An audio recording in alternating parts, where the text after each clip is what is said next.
aming Diyos na banal, buhay, makapangyarihan sa lahat.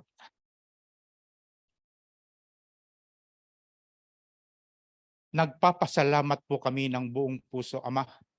Muli mo kaming tinipon sa lugar na ito upang patuloy ka naming luwalhatiin, dakilain, parangalan, at pasalamatan sapagkat ikaw ang Diyos na hindi nagbabago. Nananatili kang tapat noon, ngayon, at magpakailanman. Mananatili kang dapat at Diyos ng lahat ng sumasamba sa iyo. Kaya po, Panginoon, sa umagang ito, hinihiling po namin, Ama, magministeryo ka.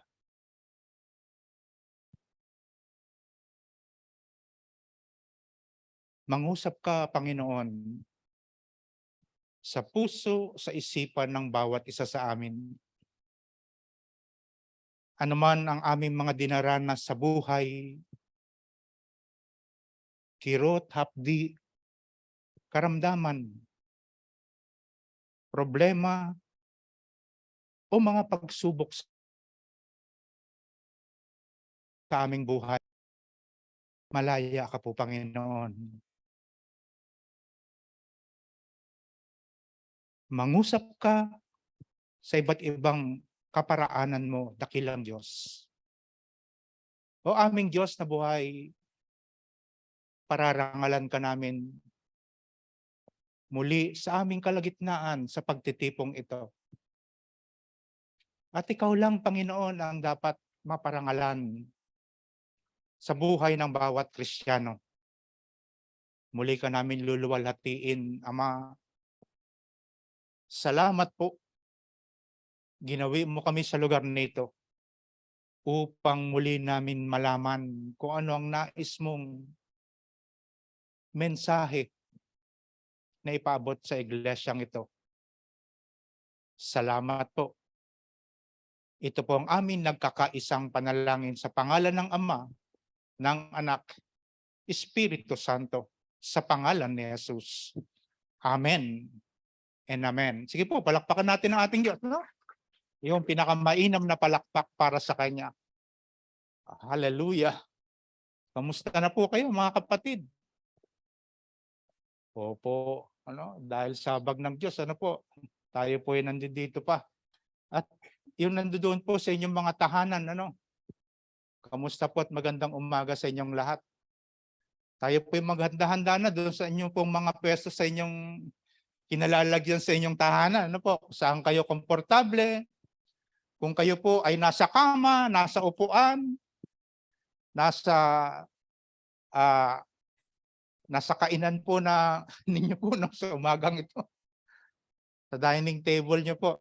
Sige po, malaya kayo po, basta ang mahalaga po, mapakinggan natin lagi ang salita ng Diyos. Yan po ay parte na ng buhay natin, mga kapatid, no? Sinabi na ng Panginoon na hindi tayo nabubuhay lamang sa pamamagitan ng tinapay, kung hindi sa bawat salita ng Diyos na namutawi sa kanyang labi. Physical, spiritual, inilahad na po ng Diyos yan, sa bayang Israel para ang buhay natin maging kalugod-lugod sa Diyos.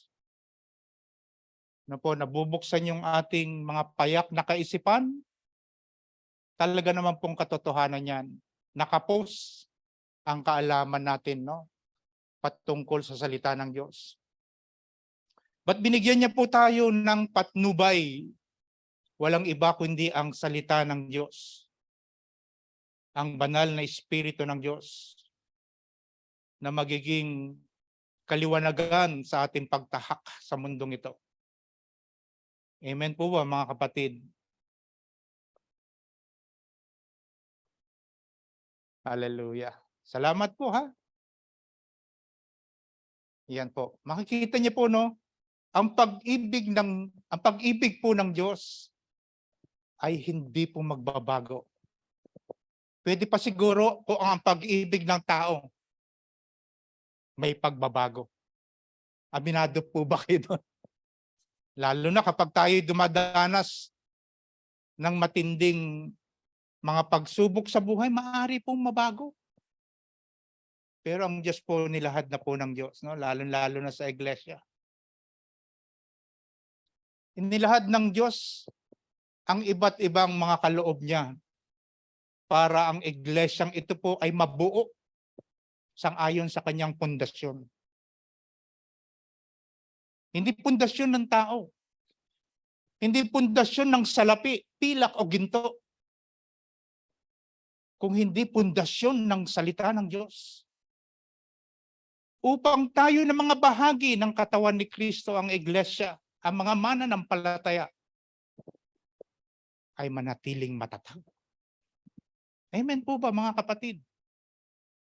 Dahil sa salita ng Diyos.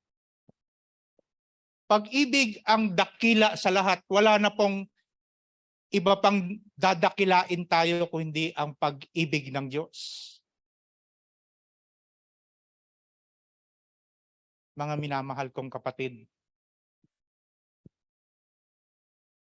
ang pag-ibig ay ang pangunahing dakilang plano ng Diyos para sa sangkatauhan. Basahin po natin mga kapatid at namnamin natin po no, kapag tayo nagbabasa at nag-aaral ng salita. Namnamin natin no, ang hiwaga ng salita ng Diyos. Sa unang mga talata po, sabi niya po dito ni Apostol Pablo sa mga taga-Korinto. Alam niyo naman po ang Corinthian, ano po? Ito po ay sentro ng kalakaran, iba't ibang pamamalakad na makikita niyo rin po sa panahon na to, no? Kung titignan niyo po, no? Babalik tanawan ninyo. Ito po yung pinaka-sentro po ito ng kalakaran po.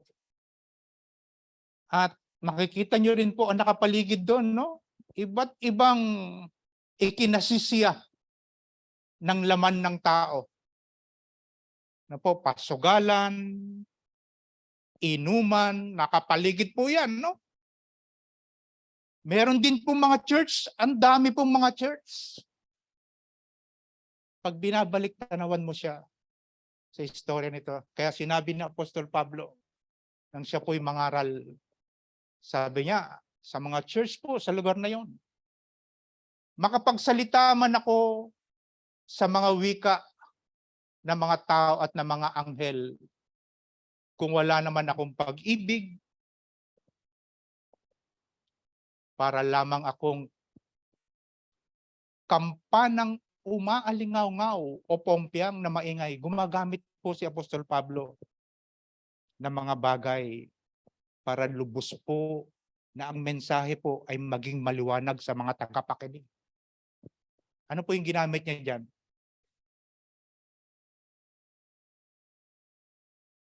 Kampana, no? Tang, tang, tang. Diba? Kampana, pompyang, plang, plang. Gumagamit po siya para maintindihan natin yung tono nito. Kung ano ang ipinapaabot nito na tono na makaabot sa pandinig ng mga tao. At kung kayo po may mga hawak na Biblia, mga kapatid ko, saan kayo komportable po, malaya kayo. Malaya ninyo magamit ko. Yan ko po ay King James, NLT, NIV. Malaya po kayo no, kung saan kayo mas lubos ninyong nauunawaan. Yan po binabanggit dyan. Talatang 2, kapatid. Kung ako man ay may kakayahang magsalita ng mensahe mula sa Diyos at umunawa sa lahat ng hiwaga, kung nasa akin man ang lahat ng kaalaman, no? Knowledge, sinasabi niya po, at lahat ng pananampalataya, tuloy tayo. Ano pa't nakakapagpalipat ako ng mga bundok, ngunit wala naman akong pag-ibig. Sabi po ni Apostol Pablo, wala akong kabuluhan. Namnamin niyo po ang sinasabi sa banal na kasulatan. Ipinapaabot ng mensahe na kailangan ang nangingibabaw sa isang nilalang, sa isang tao, sa isang mananampalataya ay ang pag-ibig, kapatid. At kung ipamigay ko man ang lahat ng aking ari-arian, pambihira, no? At ialay ang aking katawan upang sunugin, ngunit wala naman akong pag-ibig, wala rin akong mapapala. So, tingnan niyo po kung paano tayo tinitignan ng Diyos.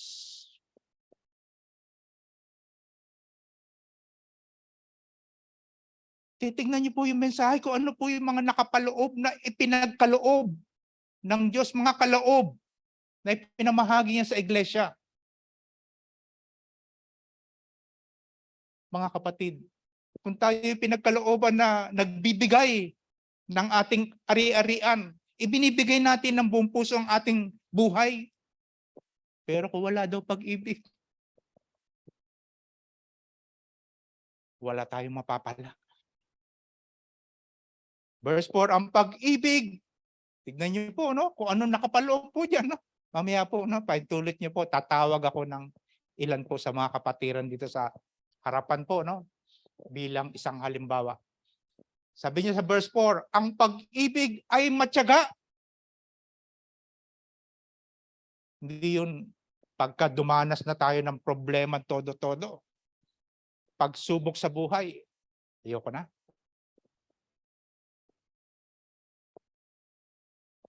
Pag dumadanas na ang pamilya natin, no? Ayoko na.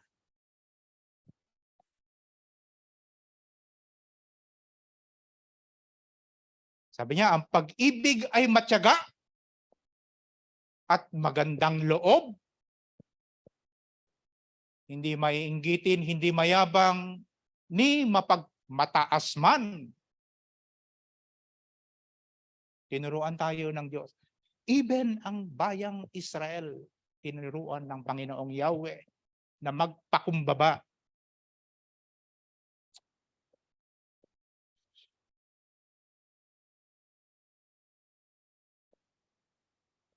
Excuse lang po, no?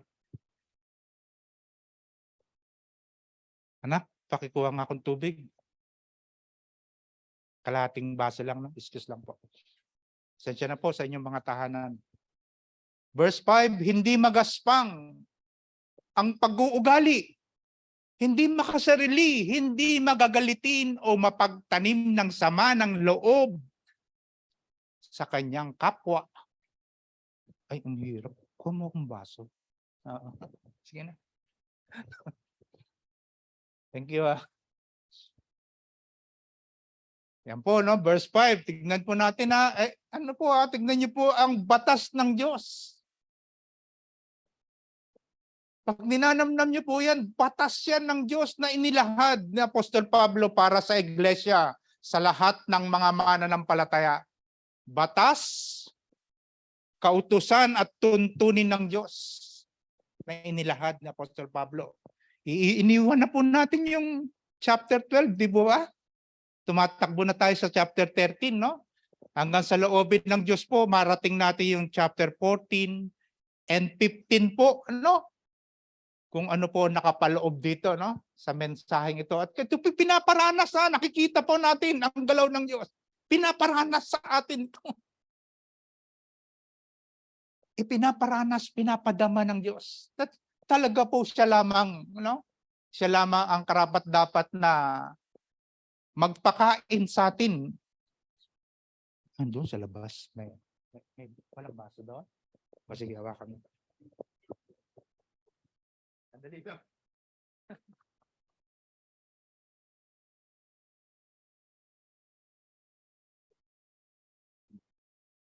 Tsaka na, nawakan mo yung mic ko. Ayan po, no? Hindi magaspang ang pag-uugali, hindi makasarili, hindi magagalitin o mapagtanim ng sama ng loob sa kapwa. Tingnan niyo po ang Diyos natin, napakabuti po ng Diyos. Walang pagkukulang ang Diyos sa iglesia, sa mga mananampalataya, kung papaano po tayo hinuhubog ng Diyos. Kung ito po ay batas at kautusan ng Diyos, mga kapatid, tuntunin ng Diyos, ano po ang karapatan natin bilang mga mananampalataya? Ito'y dapat natin sundin. Sa ayaw man at sa gusto natin, dapat natin sundin ang batas, kautusan at tuntunin ng Diyos. Yan ang partisipasyon natin na isabuhay ang mga itinuturo ng salita ng Diyos. Verse 6, hindi ito natutuwa sa masama, sa halip ay nagagalak sa katotohanan. Baka po minsan tayo nalilibang, no, kapag tayo nakikita natin ang mga bata, ang mga apo, ang mga anak natin. Ano po, na hindi na tama ang ginagawa, ikinatutuwa pa ng mga magulang. Hindi ito natutuwa sa masama, sa halip nagagalak sa katotohanan.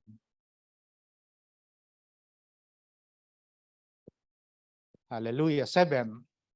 Ang pag-ibig ay matiisin, mapagtiwala, puno ng pag-asa, at nagtsatsaga hanggang wakas. Yan po ang mga tagubilin ng Diyos sa iglesia.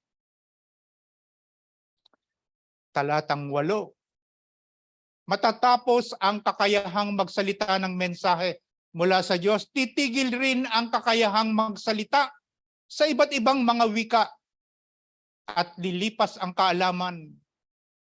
Ngunit ang pag-ibig ay walang katapusan. Titignan niyo po sa scripture po kung ano yung mga kaloob sa atin, ha? Ayan po, nakikita natin, mga kapatid. Mga kaloob yan ng Diyos na tinalakay po natin sa 1 Corinthians 12. Iba't iba ang kaloob.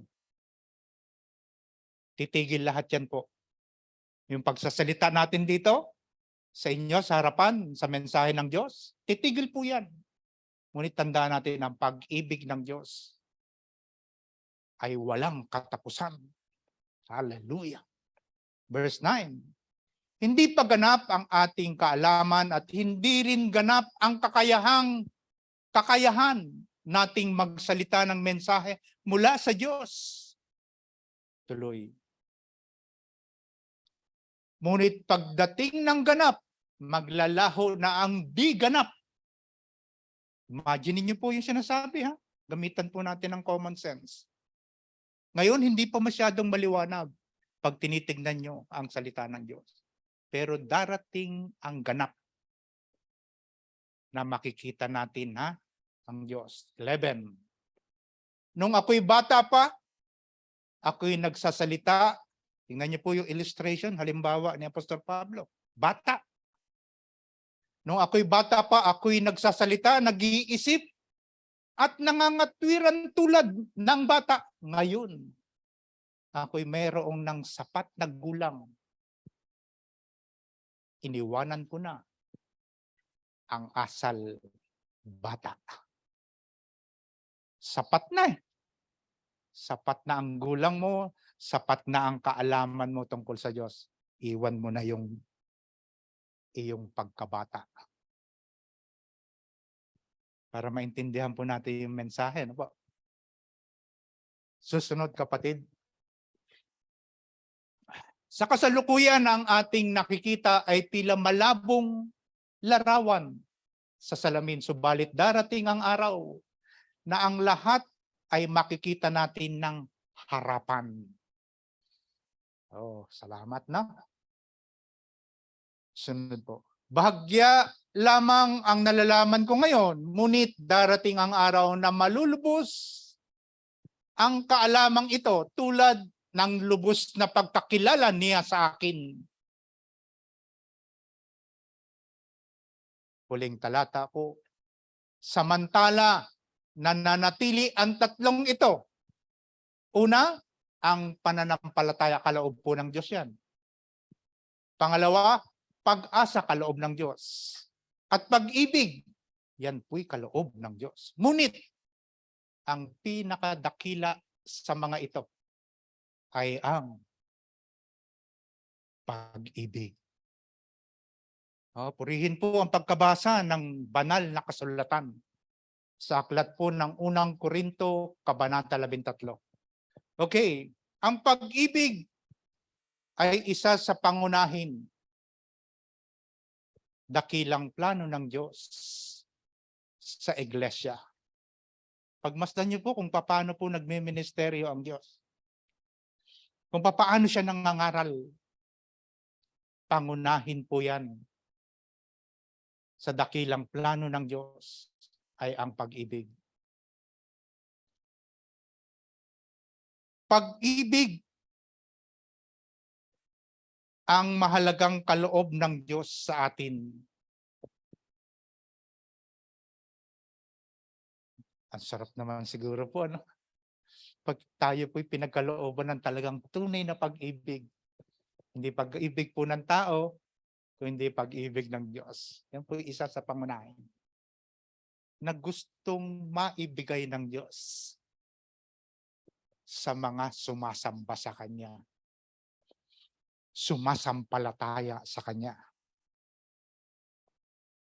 Kung mapapansin niyo po, babalikan niyo po ang kautusan ng Diyos. Ang pinakamahalagang utos ng Diyos, sister. Balikan lang po natin, ha. Ang Diyos po natin, pagmamasdan natin, Diyos ng kaayusan. Lahat itinuturo niya po, no? Sa iglesia. Diyos talaga siya ng kaayusan. Hindi siya Diyos ng kaguluhan. Hindi Diyos ng kaayusan. Kapayapaan. Okay, sabi po diyan sa aklat ng Mateo, sumagot si Jesus. Ibigin mo ang Panginoon mong Diyos ng buong puso.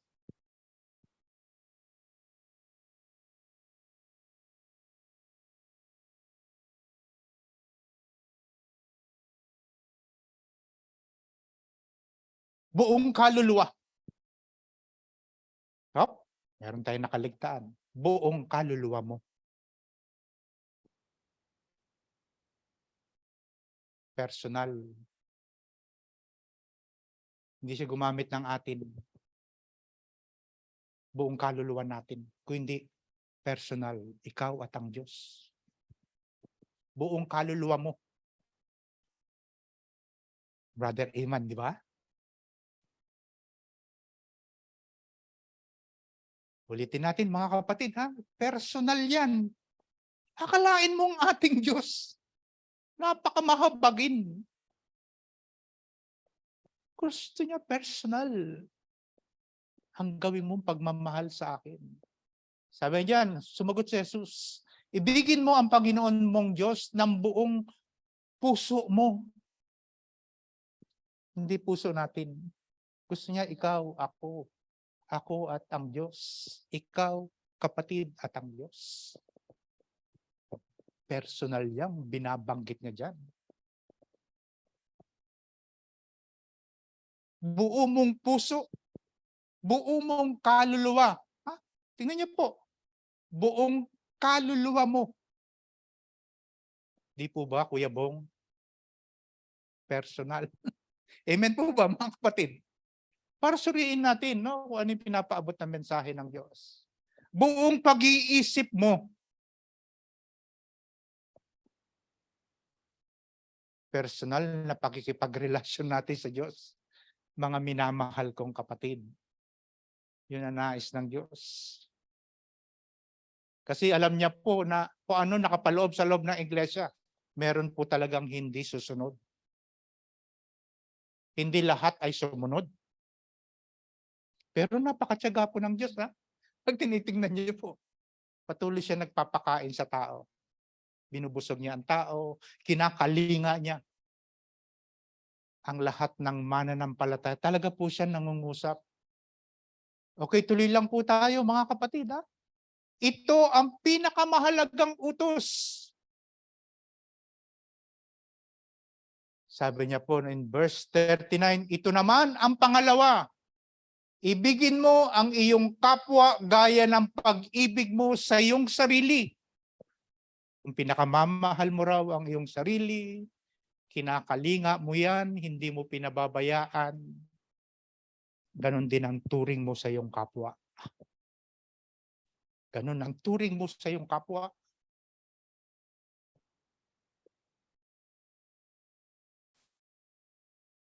Unang-una po, natututunan ko po ito nung pinag-aaralan ko. Ako po yung unang-una nagbibenepisyo. Bago ko inilalahad po sa iglesia. Na ating pong kinabibilangan na po bilang isa sa matanda, elders ng iglesia. Ito ang pinakamalagang utos. Ito naman ang pangalawa, ibigin mo ang iyong kapwa gaya ng pag-ibig mo sa iyong sarili. Tingnan niyo po ha, namnamin niyo po ang sinasabi sa verse 40. At talatang 4 na po. Sa dalawang utos na ito, nakasalalay ang buong kautusan ni Moises. Napakarami po na binigay inilahad ng Panginoong Yahweh kay Moises. Hindi lamang siguro po 613 na mga kautusan sa Torah. Ay pag binasa pa po natin yung Leviticus. Napakarami po nun, no? Darating po tayo, loobin ng Diyos, no? Nabigyan po ng lakas ang ating senior pastor na huwag sumuko. Ano po, hindi lamang po yun, gustuhin man ng isip natin, katawan natin, no? Pero kung talagang hihina na tayo, tatanda na tayo, po, maliban na lang kung may tatayo dito na kabataan, loobin ng Diyos, ipagpapatuloy niya, no? Yang Torah. Yang 5 aklat na po yan ang kautusan ng Diyos. Sa dalawang utos ito nakasalalay ang buong kautusan ni Moises at ang katuruan ng mga propeta. Yan po yung inalahad, no?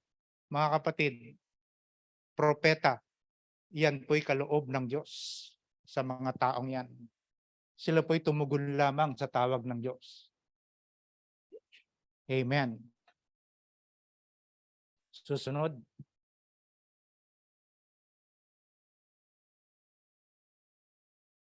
Ang pag-ibig. Nakita niyo po doon sa screen, ang pag-ibig samantala. Balikan lang natin yung huling talata po, no? Sa ating pong text, no? Sa scripture po na ginagamit natin, no? Samantalang nananatili ang tatlong ito, ang pananampalataya, pag-asa at pag-ibig. Ngunit ang pinakadakila sa mga ito ay ang pag-ibig. Letter B, dakilang paksa sa banal na kasulatan, ang pag-ibig. Paksa na aantig sa puso ng lahat ng tao. Ibig sabihin po, no? Aantig sa puso ng tao. Tunay naman po talaga na babaguhin siya. Dahil sa pag-ibig ng Diyos, mababago ang lahat. Kapangyarihan ng Diyos ng salita ang magbabago ng iyong pagkatao. Sandali lang po, no, kapatid. Hayaan lang po natin dyan yan. Letter B, kapangyarihan ng salita ng Diyos ang magbabago ng inyong buhay mag-asawa.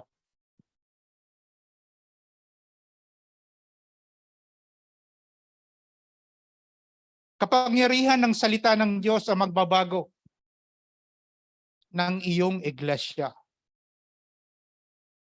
Kapangyarihan ng salita ng Diyos sa magbabago ng iyong hinaharap. Now, ang pag-ibig ng Diyos sa atin ang katibayan. Makikita po natin yan, no, sa mga talatang ito na nasa inyo pong mga screen, ano po? Sa mga kapatid na nasa tahanan, yan po ang magbabago sa atin. Hindi natin kayang baguhin ang ating pagkatao. Ang magbabago lang po sa atin, no, ang salita ng Diyos. Sabi po sa aklat ng unang Juan, kabanatang 4, sa mga sunod-sunod na mga talata, nalalaman nating nananatili tayo sa Diyos at siya naman sa atin, sapagkat pinagkalooban niya tayo ng kanyang Espiritu. Thank you, Lord.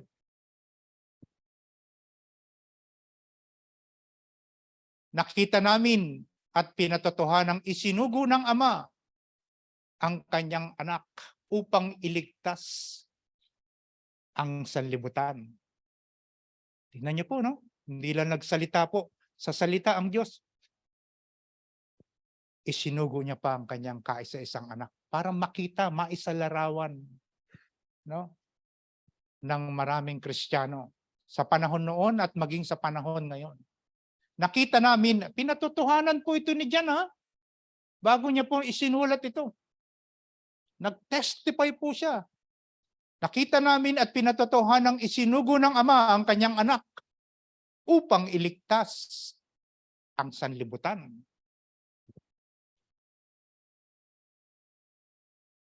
Ang nagpapahayag na si Jesus, ang anak ng Diyos, ay nananatili sa Diyos.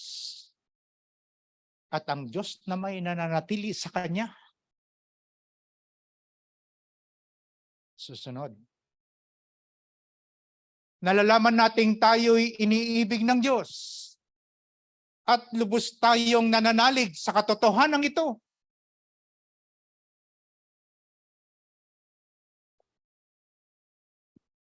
Ang Diyos ay pag-ibig. Ang nagpapatuloy sa pag-ibig ay nananatili sa Diyos. At ang Diyos ay nananatili naman sa Kanya. Tingnan niyo po, ano? Maliwanag naman po, no? Kung halimbawa tayo ay nananatili sa Diyos, nagpapatunay lamang na ang banal na Espiritu ang nananahan sa atin. Amen po ba, mga kapatid? Amen. Hallelujah. Purihin ang salita ng Diyos. Sapagkat ang Diyos ay pag-ibig, ang nagpapatuloy sa pag-ibig ay nananatili sa Diyos at ang Diyos ay nananatili naman sa Kanya. Pinapakita niya na ang tao at ang Diyos ay pinapag-isa ng pag-ibig ng Diyos. Relasyon po. Nakikita niyo po, nakaakibat po dyan sa mga talataya, ang pakikipagrelasyon ng Diyos sa tao. Ulitin natin, ang Diyos ay pag-ibig. Ang nagpapatuloy sa pag-ibig ay nananatili sa Diyos at ang Diyos ay nananatili naman sa Kanya.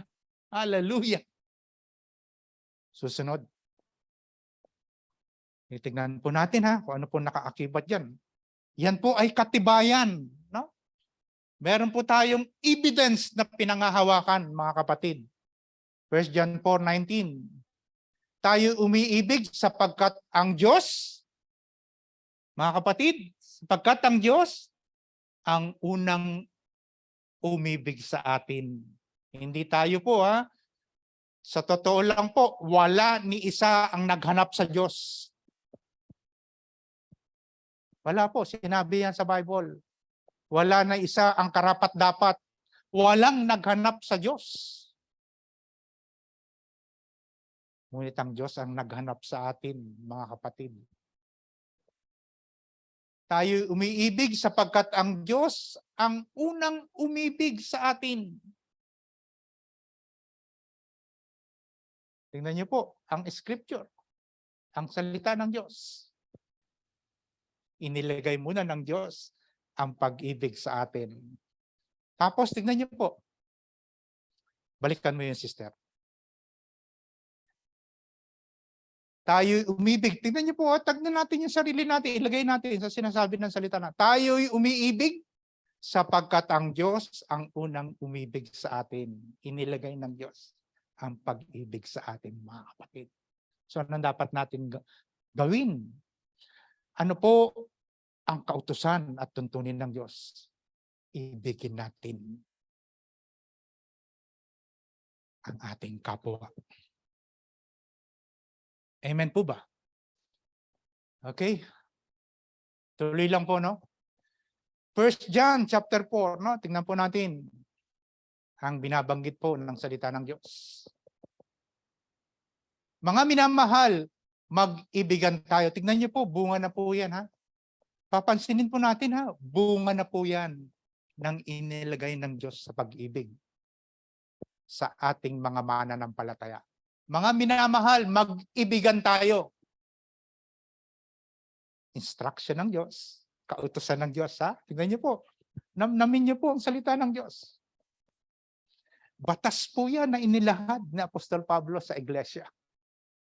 Mga minamahal, mag-ibigan tayo. Sapagkat mula sa Diyos ang pag-ibig. Ang bawat umiibig ay anak ng Diyos. Hallelujah. Hallelujah. Ulitin po natin, namnamin po natin ang salita ng Diyos. Mga minamahal, mag-ibigan tayo sapagkat mula sa Diyos ang pag-ibig. Ang bawat umiibig ay anak ng Diyos at kumikilala sa Diyos.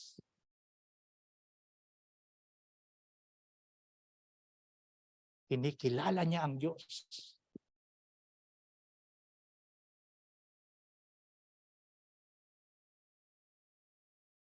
Hallelujah. Purihin ang salita ng Diyos.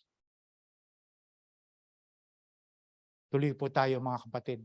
Medyo laktaw-laktaw lang po yan. No? Pagtiyagaan na lang po natin. No? Para yung mensahe po maipaabot natin na maliwanag. Ang hindi umiibig ay hindi kumikilala sa Diyos. Yan po yung salita ng Diyos, no? Na para pong nakikita natin, no? Nadadama natin, no? Paano niya kinakalinga ang katawan ni Kristo ang mga mananampalataya. Ang hindi umiibig ay hindi kumikilala sa Diyos sapagkat ang Diyos ay pag-ibig. Okay, tuloy. Mga kapatid, napakasarap po, no? Napakasarap pakinggan, no? Binubusog tayo ng Diyos. Alam niya po, no? Medyo kasabik-sabik sa atin, no? Ang salita ng Diyos. Inihayag ng Diyos ang kanyang pag-ibig sa atin nang isugo niya sa mundo ang kanyang kaisa-isang anak.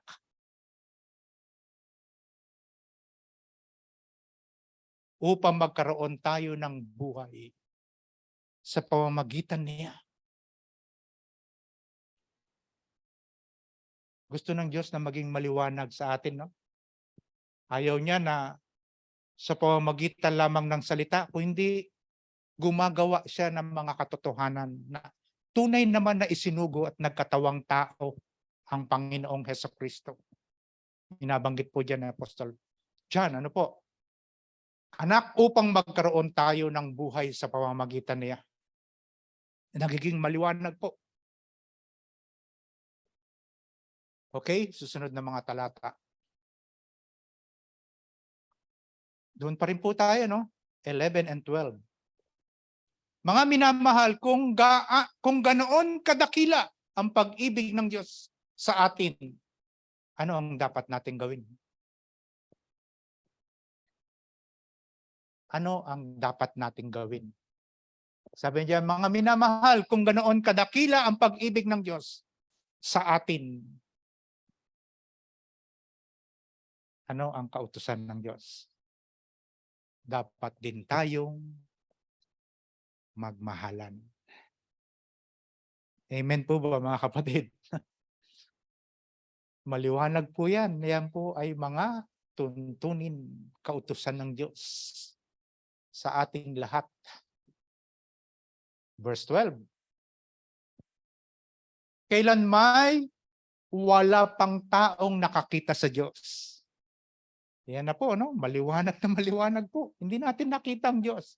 Meron po ba nakakita sa inyo sa Diyos? Wala. Sapagkat ang Diyos ay salita. At ang salita ay Diyos. Yan, binabanggit po dyan. No? Kailan may wala pang taong nakakita sa Diyos. Ngunit, kung tayo'y nagmamahalan, nasa atin ang Diyos at nagiging ganap sa atin ang kanyang pag-ibig. Hallelujah. Tingnan niyo po kung iniibig ko daw po ang aking kapwa. Minamahal kong ang aking kapwa. Pagpapatunay lamang po na ang salita ng Diyos ay nananatili sa isang tao. Amen. Yan na po yung mga bunga. Bunga na po ng banal na Espiritu ng Diyos yan sa buhay natin.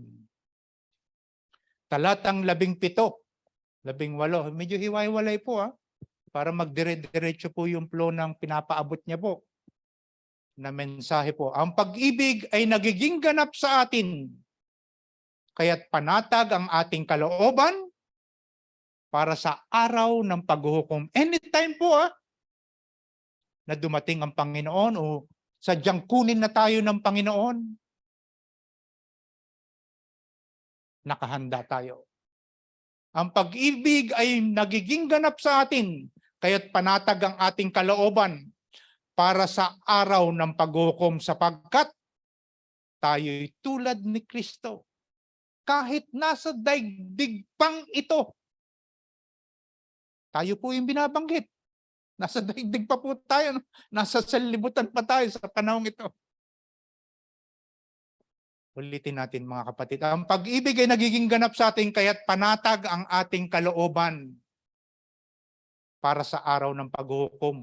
Sapagkat tayo'y tulad ni Kristo kahit nasa daigdig pang ito, susunod. Walang kasamang takot ang pag-ibig at pinapawi ng ganap na pag-ibig ang anumang takot. Hindi pa ganap ang pag-ibig ng sino mang natatakot sapagkat ang takot ay kaugnay ng parusa. Talatang 20,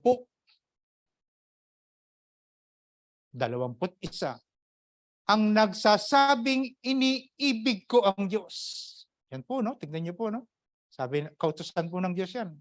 Ibigin mo ang Diyos ng buong puso mo. Yan po. Ang nagsasabing iniibig ko ang Diyos, subalit napupuot naman siya sa kanyang kapatid. Ano pong sinasabi ng salita ng Diyos? Peke.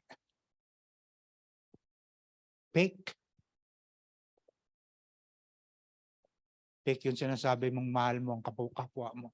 Kung napupuot ka naman, mapaglilihiman po ba natin ang Diyos?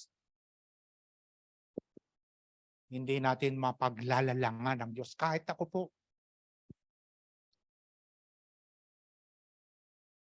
Ayaw ng Diyos na nagkukubli tayo. Gusto niya maging makatotohanan tayo. Ang nagsasabing iniibig ko ang Diyos, subalit napupuot naman siya sa kanyang kapatid. Ay, sinungaling. Gusto ng Diyos na maging totoo tayo sa Kanya. Kung ang kapatid na kanyang nakikita, tignan niyo po, no? Tignan niyo po yung mga nasa tabi niyo po. Lumingon ka naman, kapatid. Lingunin mo naman yan nasa harap mo, tsaka likuran. Kapatid mo yan. Ay, pambira. Kapatid mo yan. Yan po yung mga bunga po na ibinibigay sa atin ng Espiritu. Magiging bunga po yan. Ang partisipasyon lang ng Diyos, ng tao po, sorry po. Ang partisipasyon ng tao, ariin mo. Ariin mo yung narinig mong tinuturo ng salita ng Diyos at isabuhay natin, mga kapatid.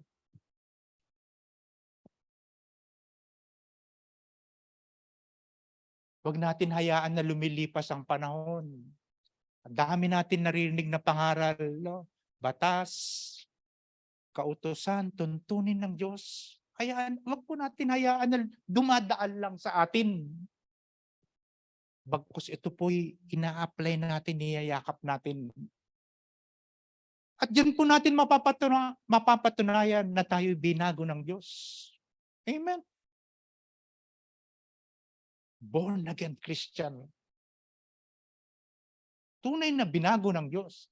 Kasi nga po hindi natin hinahayaan na lumilipas lamang yung salita, dumadaan sa tenga natin.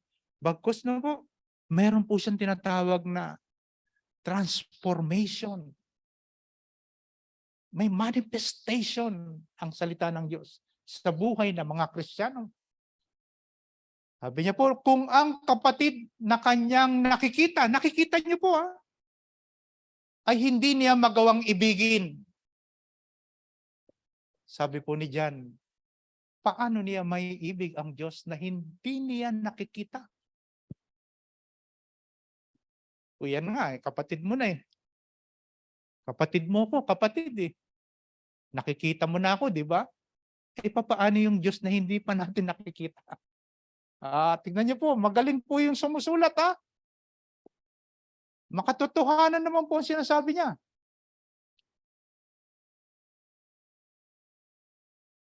Kung yung kapatid mo, lagi mo nakikita, barka-barkada mo pa yan di ba?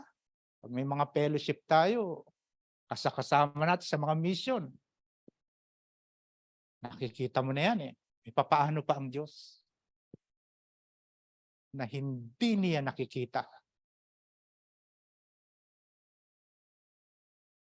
Yan po, tignan niyo ang mensahe ng salita ng Diyos. Napakatiyaga po ng Diyos. Talaga, hinuhubog niya tayong lahat po, no? Walang hindi hinubog ng Diyos. Walang hindi binusog ang Diyos, kinakalinga ng Diyos. Tayong lahat, kinakalinga tayo ng Diyos. Susunod ng mga talata. Ito ang utos na ibinigay sa atin ni Kristo. Ayan po, maliwanag, kautusan. Ito ang utos na ibinigay sa atin ni Kristo. Ang umiibig sa Diyos ay dapat din umibig sa kanyang mga kapatid. Tingnan niyo po, mahal ng Diyos, no? Spiritually speaking po, mga kapatid natin sa pananampalataya, Baka mamaya po mag-ingat kayo paglabas natin. Alam po ng diablo ang nangyayari dito, hindi pwedeng hindi alam. Mag-iingat po tayo sa mga pupuntahan natin. No? Ito ang utos na ibinigay sa atin ni Kristo. Ang umiibig sa Diyos ay dapat din umibig sa kanyang mga kapatid. Balikan lang po natin yung pangalawang pinakamalagang utos. Mahalin mo ang iyong kapwa na gaya ng pagmamahal mo sa iyong sarili. Mapunta man po kayo sa ibang dako. Di man ninyo kakilala ang inyong kapwa o kakilala ninyo. Tingnan niyo po ang kautusan ng Diyos. Mahalin mo ang iyong kapwa.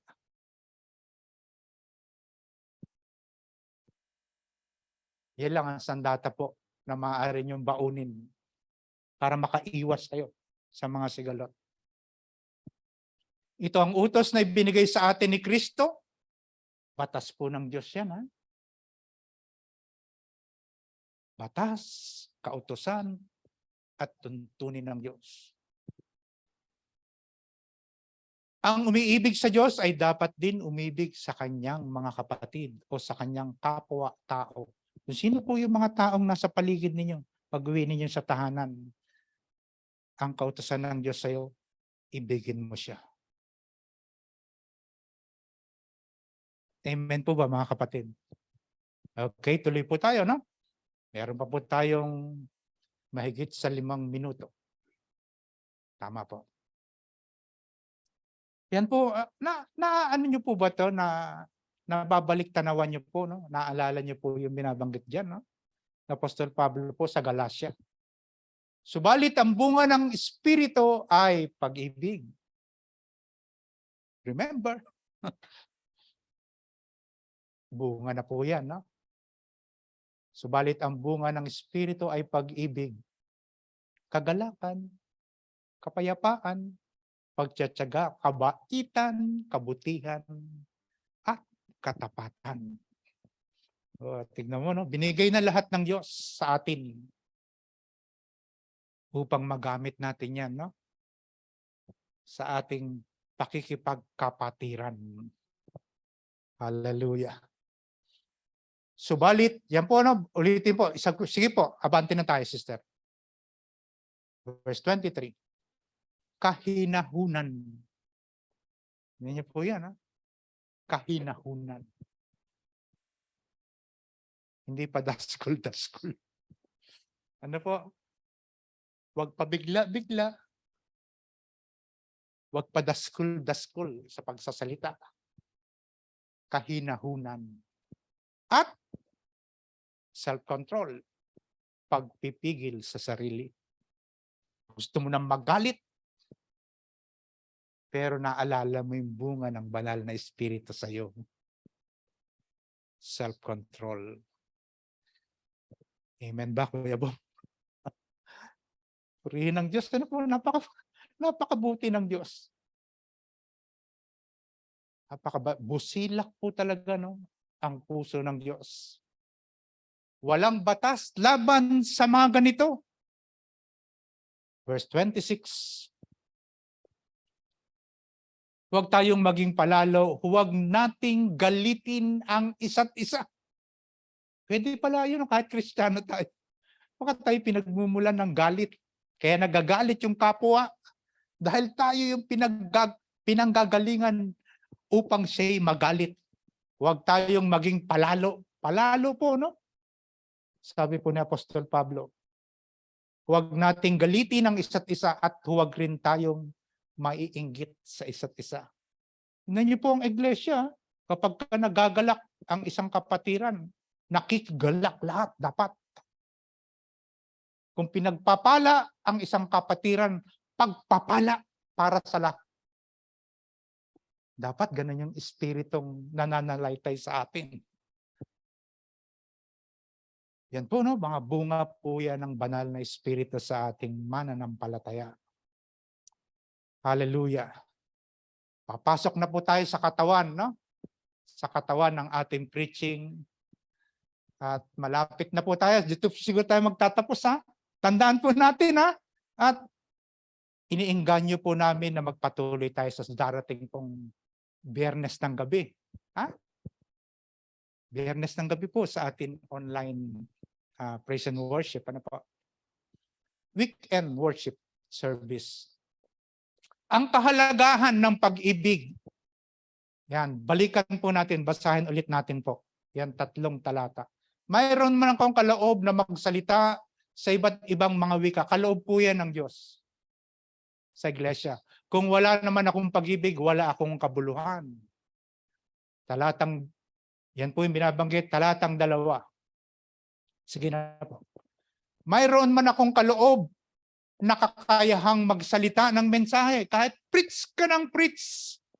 Nagpapakahayag ka ng salita ng Diyos. Nagtuturo ka ng salita ng Diyos. Sa Bible study, one-on-one, o sa mission, nagpapakahayag ka ng salita ng Diyos. Halimbawa, mga kapatid, mula sa Diyos, umunawa ng hiwaga o kaalaman, pananampalataya. Kung wala naman akong pag-ibig, wala akong kabuluhan. Sayang po, no? Sayang ang pinagpapaguran natin. Mayroon man akong kaloob na kakayahang magsalita ng mensahe mula sa Diyos. Kaloob yan ng Diyos. Lahat po yan ay kaloob ng Diyos. Susunod. Kung ako man ay may kakayahang magsalita ng mensahe mula sa Diyos, umunawa sa lahat ng hiwaga. Kung nasa akin man ang lahat ng kaalaman, lahat at lahat ng pananampalataya, Tuloy, ano pa, nakakapagpalipat ako ng mga bundok. May power po, no? May kapangyarihan yung tao nagsasalita. Pero, kung wala naman akong pag-ibig, wala akong kabuluhan. Abante tayo, kapatid. Tatawag po ako, no? Tingnan niyo po, no, bago tayo magtapos. Tatawag po ako ng isang Sister Beth. Dito ka muna po.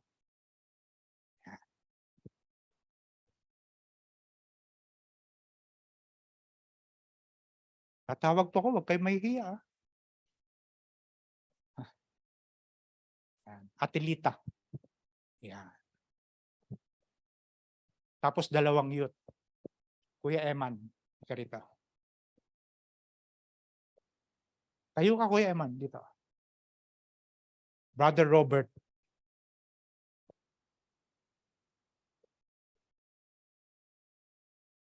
Wala si Brother Robert? Nasa baba, si ano na lang. Brother, halika. Nakatingin ka sa akin. Yan. Hans, ikaw. Yan na, tignan niyo po, ha? Itignan niyo po yung scripture, ha? Bago tayo magtapos, no? Dito ka. Yan. Okay. Tapos si Kuya Henry. Kuya Henry, halika. Natitignan niyo po. Tignan niyo po, youth, ano? YA po, makikita niyo, no? Merong tatay, na medyo may edad na rin, nanay na may edad na rin. Yan. Okay, ha? Tignan niyo po yan, ha? Pasok tayo, sister. Yung susunod, sister. Ang saloobin ng pag-ibig. Titignan po natin itong mga talata, ha? Kung hindi man natin ito matapos, ano po, dahil 1 minuto na lang po. Kaugnayan ng bawat magkakapatid kay Kristo. Verse 4. Ang pag-ibig, saloobin po yan, ha? Titignan niyo po. Yan po yung kahalagahan ng pag-ibig. So mapapansin niyo po, no? Ang pag-ibig ay matyaga. Dapat, brother, matyaga ka dyan. Magtyaga ka dyan sa Kanya. Ha? Yan po yung sinasabi ng kautusan ng Diyos, ha? Ang pag-ibig ay matyaga. Anong susunod po? Magandang loob, hindi maiinggitin. Hindi.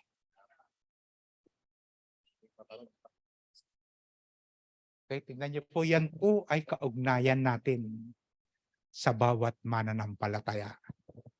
Amen po ba? Tingnan niyo po yung kalooban na sinasaliksik po ng Diyos ang ating mga puso. Sabi niya, ang pag-ibig ay matyaga at magandang loob, hindi maiinggitin, hindi mayabang, ni mapagmataas man. Lahat po yan nakakubli. Tama po ba? Nakakubli po yan sa katawang lupa ng isang tao. Hallelujah. Purihin ang Diyos. Matyaga, magandang loob, hindi mainggitin, hindi mayabang, ni mapagmataas man. Verse 5. Kaugnayan natin. Oh, steady ka lang, sister. Kaugnayan natin sa ating sarili. Tingnan niyo po. Kaugnayan natin sa ating mga magkakapatid. Ngayon po, tingnan niyo, kaugnayan natin sa ating personal, sa ating sarili. Tingnan natin. Hindi magaspang ang pag-uugali. Hindi makasarili. Hindi magagalitin o mapagtanim ng sama ng loob. Yan po ba'y makikita yung sa isang tao? Hindi. Lahat yan ay nakatago. Tingnan niyo po, no? Alam ng Diyos sapagkat siya po nasasaliksik niya ang buo natin pagkatao. Salamat po sa inyo mga kapatid. Sige po, pwede na kayo. Maraming salamat po, no? Sige po, tayong lahat mga kapatid. Babalikan po natin ito. Kaugnayan ng magkakapatid